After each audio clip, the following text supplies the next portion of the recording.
the adult in the room, Jimmy Butler, and all of his little babies. Because, the Sixers, they were a little sluggish to start. Both teams a little sluggish. Jimmy Butler was the only one taking shots, but he kept making them. And the Sixers, they went comfortably in front as the Raptors tried to claw back in, and putt not intended. Doris Burke, by the way, you were at the game. You don't know this about Twitter. Doris Burke was all about the claw tonight. She was begging for the claw. But anyway, back to the game. Jimmy Butler, that steal and basket at the end of the first half, huge. Ben Simmons, more aggressiveness from him. The red snorting Ben Simmons was out tonight, and it was amazing. I loved it. We need to see it in Toronto. Sixers win it 112-101. We're here to talk about it. Kyle Gaffner is here. Let's go. Dude, wow. And I can finally say I was absolutely wrong. I didn't think they were going to take this game tonight at all. I had zero faith. After watching them play those last two games, I'm like, where's the energy from this team? Where is the tenacity? Where is the heart? Where are you guys at? Other than Jimmy Butler, nobody had it, but they brought it tonight. Where was Ben Simmons? He's been like Casper Ghost for almost this entire series, and he finally shows up. Like, where are you at, bro? This is what you could do night in and night out. Why can he not do this night in and night out? Like, does his back have to be against the wall? Do we have to be facing elimination for this to happen? Yes. Yes. He has that laid-back personality, and that's the problem. Jimmy Butler needs to, 10 minutes before every game, Jimmy Butler needs to come up to Ben Simmons' face and literally talk shit. I'm serious. Talk shit every game. Get him going. Get the red snorting emojis out, because that Ben Simmons I saw tonight is the Ben Simmons I want to see moving forward. Now, he had those tip-ins early on, and that really spurred the rest of his game. So he started attacking the basket. He was cutting along the baseline and receiving lobs and dunking them. He was hitting the offensive glass, and it was so encouraging to see, because JoJo was kind of struggling to find that offensive game again. So 21 points, 8 rebounds, 6 assists for Ben Simmons. Overall, man, such a complete 360 from the prior game where he took 5 shots. 5 shots, I can't get drunk. 13 shots, I'm on the top of the bar dancing. 13 shots, 21 points. Awesome stats. He was good on the offensive glass. Yes. I think he did a pretty good job defensively, too. There was a lot of bogus calls on him towards the end, but the refs tonight stunk altogether. There was just bad calls left and right. They blew a lot of these out-of-bounds calls. Oh, terrible. Oh, it seemed like that last 4 minutes took a half hour. I'm like, good God, can we just shut the door? And I'm thinking, we're up 22 points. What is Nick Nurse doing? Lay down and get ready for Game 7. Why do you have your starters out there still? What do you think, some magical thing's going to happen where you're going to come back and beat us? Come on, dude. I was praying for something, awful to happen. I'm like, you're going to leave your starters in there, and then you're not going to win this game, and then something bad's going to happen, you schmuck. What are you doing? But I thought Mike Scott being inserted into this rotation again was huge, because he brings that grit, his ability to hit the big threes. He hit some nice corner threes tonight, which I thought really spurred the energy in the building too, because at one point we were up, I think, 19 going into the second quarter. We outscored them the first 3 quarters, which was great. Our defense was stellar all the way around the board. And that was huge with that steal and that dunk, like you said, going into halftime, because it got the crowd so into it. I feel like this crowd helped fuel this team to victory tonight. It was huge. And that's why having home court is so big in the playoffs. Dude, everybody followed Jimmy Butler's lead. That's what it was. Did you notice that? Because Ben Simmons in the first 4 minutes was driving and kicking. He wasn't looking for a shot. It wasn't until those tip-ins. I think it was midway through the first quarter. But early on, it was Jimmy. Jimmy was just all right, none of you guys want to shoot the ball? Fine. I'll just shoot the ball on every possession until somebody wants to shoot the ball. And that's basically what happened. Mm-hmm. And then his energy, again, it's the Raptors are getting back in the game. He has that steal and dunk. And then even in the fourth quarter, with the game already out of reach for Toronto, he's still out there hustling. He pokes this entry, or what was it? It was on the block, right? Against Ibaka. He pokes it away. He veers towards the corner, and he backs the ball back in bounds with his left hand, and he puts the ball through Ibaka. That play was unbelievable. And the Sixers were already up 20 plus. It didn't even matter. And he's still hustling. He's still out there hustling. Are you kidding me? Spike, you don't want Jimmy Butler on your goddamn team? Yeah, I don't know why all the hate with like Jimmy Butler, why nobody wanted him. This is why you want him. He's going to play hard.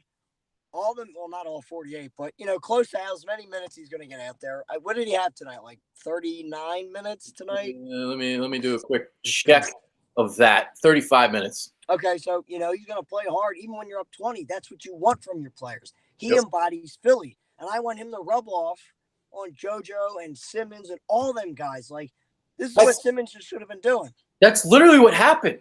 They rubbed off of him because, like, I mean, I know they got up like, what was it, 13-5 or 12-5 or whatever it was, but nobody was scoring in like the first 2-3 minutes of the game. No, it was just Jimmy attacking, and he had those 6 points. And all right, so let's talk about JoJo. So here's the thing I'm noticing: when he's on the block, he can't move against Gasol. So he had 2 points in the first half, 1 of 8 shooting. And then in the second half, we saw more of that face-up game, more of that stay along the perimeter game, which, we don't want to see all the time, but it's working. Well, it started to work in this game against Gasol. So the face-up game along the wings, where he's doing that jab step jumper. So we started hitting a couple of those. And so we went 5 of 14, I think it was, overall. So we had 15 of the 17 in the second half, 1 of 8 in the first half, but a lot more energy. And that was kind of what I was talking about the other night. Like, I didn't see the energy from him. The rebounding advantage went back in Philadelphia's favor. Yes. So the last 2 games, they were -5 with a sick Joel Embiid, whether he was sick or not. But tonight, it was 52-35 in the glass and 12 for Embiid. So he's out there diving for loose balls again. He's out there on the offensive glass, defensive glass. He's drawing fouls. So more impact defensively and offensively. I mean, +40 in the plus-minus. That's ridiculous. With basically a bad night offensively. We thought he was going to have to come in here and drop 30-some points tonight with 16 rebounds for us to have a chance tonight. That didn't happen. It was a collective effort. We got some nice bench points from Mike Scott. But they were so good on the offensive glass tonight. It was ridiculous. They were chasing after balls, and there was even a couple of offensive rebounds that got away from us. We had 19 offensive rebounds tonight. That is sensational. It went back into our favor, and you know what else? We destroyed them in the paint. We attacked the rim. Yeah. That is our bread and butter. That is what we need to do to beat these guys. Yeah. Because, again, if you look at the starting 5, we have a way better starting 5. And they shot very poorly from downtown tonight. They only hit 25%. Yes. The Raptors did. So that helped us very greatly because the last 2 games, Danny Green, Kyle Lowry, they were all knocking down their 3-point shots. Not tonight. And they were getting to the glass and we were pushing. Tobias Harris, I thought, had a better game tonight. He was attacking the glass and he was attacking the rim too. So I'm glad even after they got up, they didn't fall in love with the jumpers. They got what came to them. They were attacking the rim and getting people in foul trouble. Serge Ibaka got fouled out. Marc Gasol, I think, ended up with 4 or 5 fouls. That's what you want to do. You want to put guys like that in foul trouble so they don't play as tough defense on you. And yes, Embiid's going to struggle against Gasol because he's as big as him. I still think he needs to use his quickness when he's on the block against Gasol because he's a little bit more slow-footed. But it's just his sheer size. He's pushing him off the block and causing him to take those jumpers that are 15, 18 feet away from the rim. He had that one possession where he was on the left block, I think it was, and he tried to like somehow. I'm trying to remember what he did. Was it like a drop step to try to get past him, and then he took too many steps and he walked? Do you remember that? I do. So that was a great example of the width and thickness of Gasol just not allowing Embiid to go anywhere. Mm-hmm. He's got to get better penetration from whether it is if you're passing the ball out, or you can see they take advantage of us with Siakam where they get the switch and they got Embiid on Siakam and it pulls him out there, but he gets a lot of wide open shots because of that. Yeah. And they do a lot, and the pick and pop killed us tonight too. They were very effective with that. the pick and roll was back to hurting us again because they were getting a lot of switches and a lot of easy buckets at the rim, which was killing us. But I mean, I thought overall the perimeter defense was great tonight. We won 3 out of 4 quarters again, and I think that our defense caused them to shoot poorly tonight. But we still got to clean up with those switches on Siakam because he's a problem. He can stretch. He's very slithery. He can score in a multitude of ways. And, it's not a good matchup for Embiid. Yeah. Harris was 6-17, 2 of 8 from 3, 16 points. Embiid, 17. Actually, we went through him already. JJ Redick, 11 points. Didn't really get that shot going either. 3 of 10 from beyond the arc. Mike Scott, as you talked about, he was plus 29 in the plus minus, which was second on the team. So huge for him. And 20 minutes, brought that energy off the bench. 11 key points, hit 3 3-pointers. So you talked about it already. I mean, he was solid. And we talked about it too in the prior show. I think we talked about this. We wanted to see the Sixers get back to rebounding the ball and defending the perimeter. So Toronto was 40% from 3 in game 5. And then they were 25%, like you said, 9 of 36. And then the rebounding, I think I said 52-35 earlier. It was actually 52-34 in the Sixers' advantage. So it was actually plus 18, which is what it was when the Sixers were winning basketball games in the series. So this looked more like a Sixers type of game.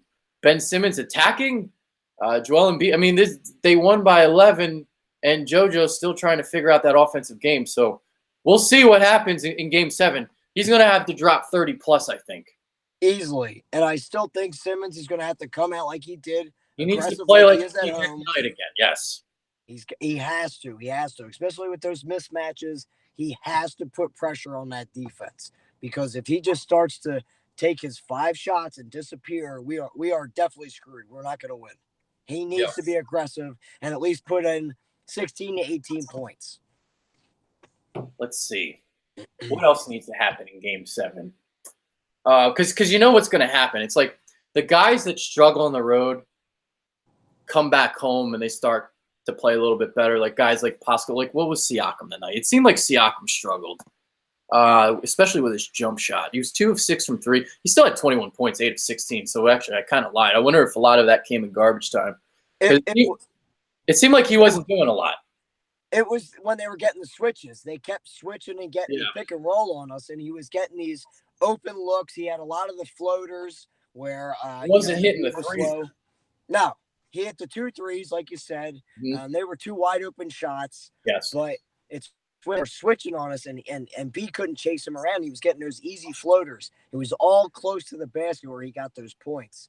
But I don't think Kawhi Leonard had an overly great game. He didn't really take over tonight. It wasn't a Kawhi Leonard game. We shouldn't say not a great game because that sounds so harsh. But like in reality, that's basically what it was for Kawhi Leonard. Not a great game when you scored 29 points. Which is crazy to say because that's phenomenal any other time. But the way 29 points, 12 rebounds, 5 assists, 9 of 20 from the floor. So he was below 50%, which is kind of what you want to hold him to. But he was 11 to 12 from the foul line. So he got to the foul line a lot. He did. I mean, that guy's just so clutch. He is just like he's an unbelievable talent. He just worked on and coming out, dude. He was not expected to be what he is now. It just shows you if you work on your craft what you can become. It is a joy, but we cannot let that Toronto fan base get into our players' heads. We can't let that freaking corny ass triple Degrassi noodle ass.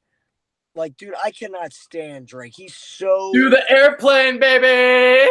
Like, you're trolling us, dude. Like, why all of a sudden are you like cocky, Drake? You're the biggest jinx in sports history. So continue to do what you do, bro. Because Game 7 is coming back there, and we got to come with this same intensity. This should wake the damn Sixers up. I'm praying we carry this over, man. We have to carry this over for Sunday. So, yeah, dude, I have a good feeling, but like I know that this is going to be a close game. It's going to be a good game.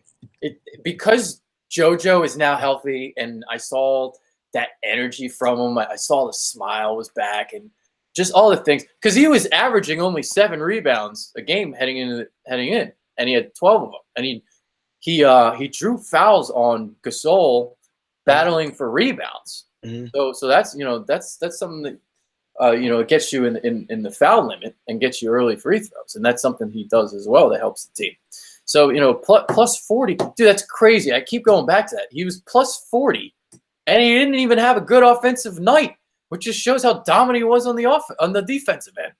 Because dude, that block, oh my God, on Leonard, just swallowed. Dude, Kawhi jumped as high as he could, and so did Joel, and they met at the summit, and Joel won. And then there was the other one where he blocked him from behind. JoJo was amazing. Defensive. Yeah, he had the bounce back tonight. The 2 swats of where we were scoring off of our defense. We had the steal, the 2 blocks. They got the transition game in. And we got to execute that more. We score off our defense. We play so well. It feeds off the energy, not only of the fans, but of each other. It gets each other fired up because, hard-nosed Jimmy Butler, that's what they want to do, score in transition. And that's where Ben flourishes. Yeah. That half court. We have been playing their game almost this entire series where they slow stuff down. Speed it up, and they're going to struggle. I can guarantee you that, dude. They're not that. They're a half-court team, straight up. Marc Gasol is too big and too slow to keep up with that running gun game. Joel is big, but he's more nimble and a lot quicker than Marc Gasol. You want to get them in the foul limit. I would love to see Ben attack Kawhi more. He's that great of a defenseman where you're not going to get him in foul trouble, but the other guys you will, and you'll get them into the team limit, and they're going to play off because they don't want to get you to the free throw line. So you got to keep your foot on the pedal, whatever it is. Even if you're going to miss foul shots, just get them in foul trouble. Yeah, early in the quarter.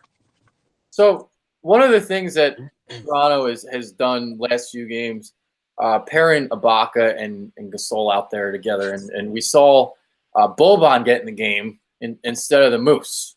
So what did you think about that decision?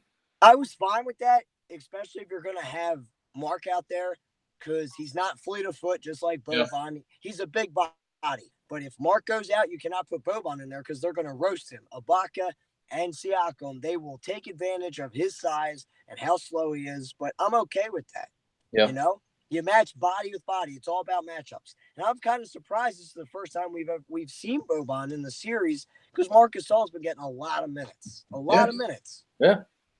Dude, I said in my PIN6 the other day, if Ben Simmons passed to the Moose one more time, I would snap like Thanos. Well, you can't pass to the Moose if he doesn't play. Thank God. That, Greg Monroe should be like emergency only pack,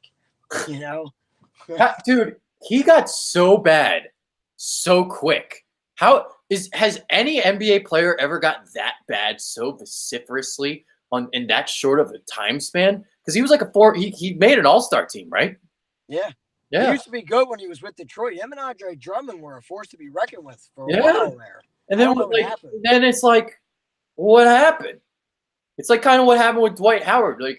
As the game became a little bit faster and more three-point oriented, Dwight Howard kind of got phased out of it. Yep, because they're those old school centers that go down on the block, score, and they're not shooters. They live in the paint, and he's disappeared. But look at even Andre Drummond has adapted his game.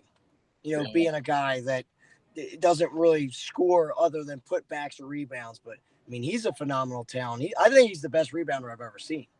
But, I mean, the Moose is 6'10", and he doesn't even feel like he jumps off the floor. No, like Marc Gasol, he doesn't jump. If he comes down with all that weight, he's gonna snap his legs like toothpicks. All that sheer fatness. It's like Boban doesn't jump, but he doesn't have to. He's 7'6", he can dunk without jumping. He's huge, right? It's like putting 2 giant tree trunks up there. Just the sheer size is going to, scare you away from there. Yeah. All right. So you thinking a Game 7 victory, or are you not feeling good? What do you think? After seeing what I saw tonight, this was huge. I'm feeling a little bit more confident. I still think it's going to be close, though. No way it's going to be a blowout on either side. It's going to come down till I think the last 5 minutes in the fourth quarter, bro. I agree. So before the series, I said Raptors in 7. And, this is the problem. Once the games kind of start happening, the fan in me starts maybe get a little bit more bias. I'm thinking the Sixers have a chance here, and I think they can win. I do. I like the energy from JoJo, and it's coming around a little bit more offensively. And if he's going to go face up more, and they don't really make that adjustment, and he kind of plays like he did in the second half for 2 halves, Sixers are going to win Game 7. I believe that. I think it all hinges on Simmons. If Joel's going to get his, then cool. Yeah. I think Simmons is the X factor. And that's the thing. It's like, all right. It's like, great. All right, you did great at home. You came home and you were aggressive. Now, can you do it in Toronto when everybody hates you? Now, everybody kind of seems to hate him in Philly anyway, but you know what I mean. Yeah, because you're not going to have the fans getting you all jacked up, booing you or whatever it is. It gives you that energy. Listen to Jimmy. Just stay aggressive, because look how effective you were tonight, dude. Yeah. Like, he was a big reason why we just tied the series up. Ben was huge tonight. Huge. Defensively, offensively. Yeah. I think he would get the game ball. Man, it's tough. It's like co-game ball, because I feel like Jimmy was. I really felt like what he provided in the early going was like really big for them to like. He set the tempo. He set the tone. Because again, like nobody did you notice that nobody wanted to shoot the ball in the first 4 minutes, but Jimmy? It's been like that all series, dude. But like it was even worse today. Yeah. We can't have that. Nobody wanted. Ben must have drove and kicked like 3-4 times. Man. But yeah, I'm giving my. You know what? Since you give it to Ben, I'll give mine to Jimmy, and then we can have a split vote. Okay. I mean, they both earned it. Jimmy's been sensational this entire playoffs. He has earned his paycheck in my eyes. Yeah. He's getting paid. He's Mm-hmm. He's definitely getting paid. Whether it's from I'm praying that we re-sign this man.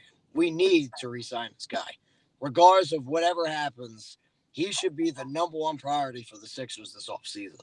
Don't worry, he's coming back.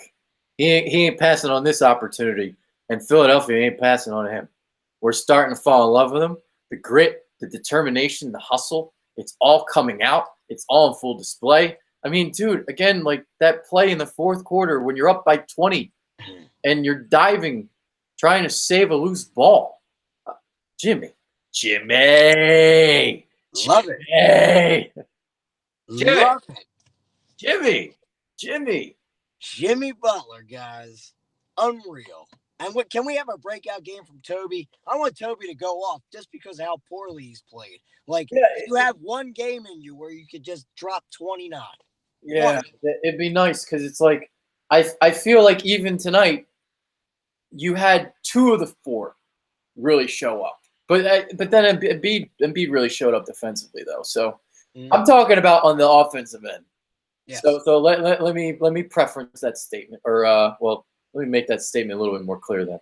So not what he brings on the defensive end, because we already know what he brings defensively. But the offensive end, we want to see all 4 of them go off for a change. And if they do, then they'll definitely win Game 7.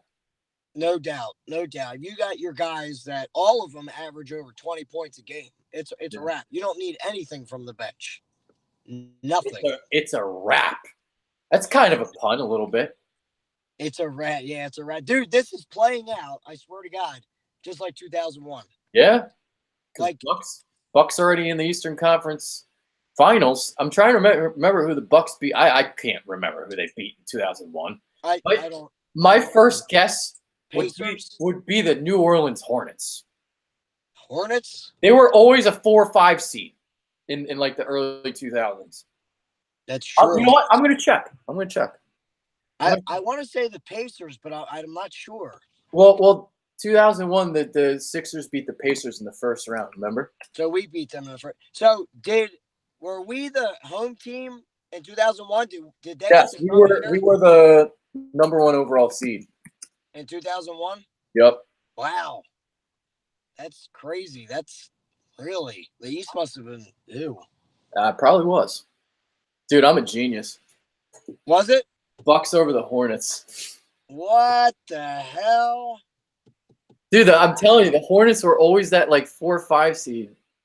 Because they had Jamal Mashburn, David Wesley, guys like that, remember?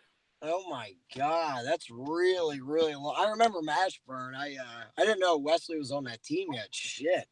Let's see, actually. I can probably check who was on this team. Man. Let's see. That went 7. Bucks beat them in 7 in the Eastern Conference semis. So that was a team with Jamal Mashburn, Jamal McGlure. Remember Jamal McGlure had like one All-Star team, and then he fell off the face of the earth? Yep. David Wesley, Lee Nalon. I remember that guy. Baron Davis. Baron Davis was in his 2nd year on this team. Love Baron Davis. Yeah. Awesome player. I'm sure Baron wasn't probably doing a lot. Let's see. He was actually 2nd year in the league, 13.8 points per game, 7.3 assists. Okay. Oh, right. I remember David Wesley, the guard. I'm thinking of David West, the power forward. Yes, West. Oh, David West. Yeah. Yeah, that was later.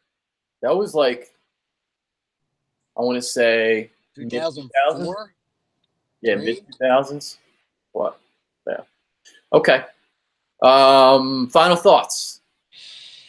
Oh man, final thoughts. Oh, okay. Here we go. I'm thinking for this last game, Brett, since they're gonna have plenty of rest, our starters should be averaging at least 38 minutes tops. They all should just burn them out because this is it right now.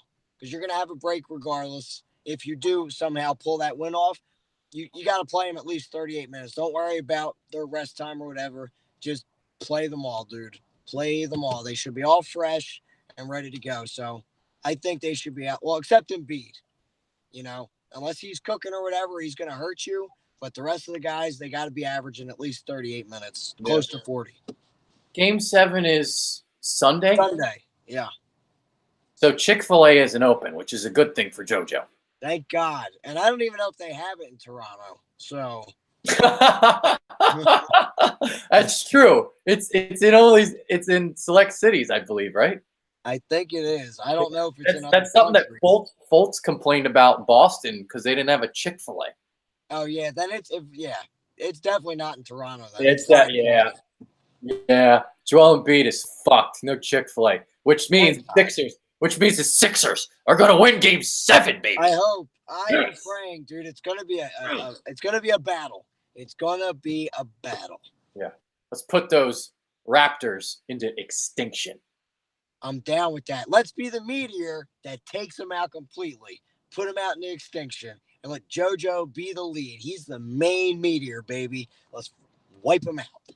Wipe them out. Let's go. That's Kyle Gaffner. I'm Adrian Fedke. We're out. Peace.